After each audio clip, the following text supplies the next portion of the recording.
Hi everyone, I'm Danny, and today I want to talk to you about a way that you might be losing thousands of dollars in your own house. How many of you have a room in your home that you are not using?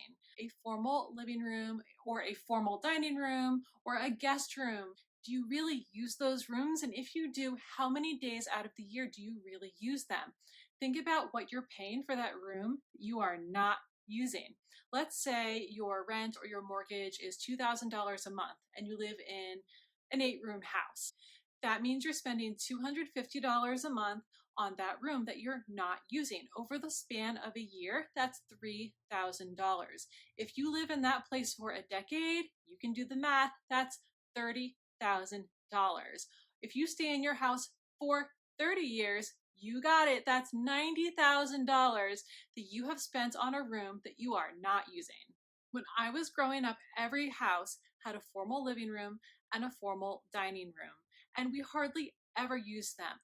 And then in the early 2000s, do you guys remember when everybody was getting a theater room? Everybody was getting a theater room in their house. I can tell you our dining room, we used to use it, but then it just became a depository for Amazon boxes. So now we use it as a room that the kids can really use. And we have my grandparents' dining table, and they sit at that dining table and they sit in my grandparents' chairs. And now we really use the room and we use my grandparents' furniture. And it really is a nice way to feel like we're really living in that space. My kids do their homework in our dining room every single day during the school year. And throughout the year, they use it for craft projects and for Lego.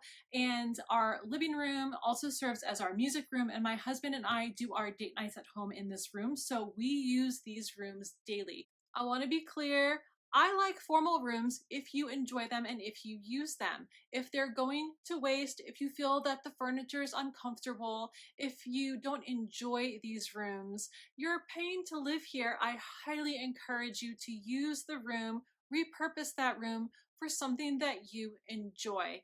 And if you love formal rooms because they're pretty and you just enjoy looking at them, that's amazing because that serves a function for you. But if it's not serving a function for you, I highly encourage you to repurpose these rooms and save yourself money.